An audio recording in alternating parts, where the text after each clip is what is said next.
అది పెద్ద ప్రశ్న. ఇంత ఆనందంగా ఎలా ఉంటున్నావు? ఇది ప్రశ్న వేశారండి. ఎవరు ఋషులు? ఎవరిని?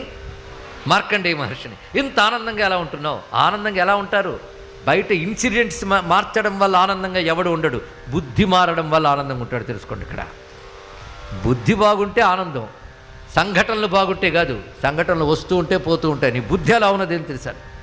కొందరికి బోల్డ్ అంత ఆస్తి ఉంటుంది, ఇంట్లో అందరూ సుఖంగానే ఉంటారు, కానీ పనికి మాలిన ఆలోచనతో ఎప్పుడు దుఃఖాలు, భయాలు, బెంగలే. దాని అనారోగ్యాలు తెచ్చుకోవడం చూస్తుంటాం. సైకియాట్రిస్టుల చుట్టూ తిరుగుతుంటారు.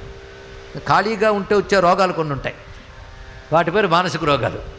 వీడితో తిరుగుతూ ఉంటారు. ఇక్కడ అంటే ఏకంగా బ్రతికేస్తే లాభం లేదు. ఎన్ని ఉండాలో చూడండి. ఇక్కడ ఎన్ని సమకూర్చుకుంటే ఆనందంగా ఉంటావు నువ్వు చెప్పు.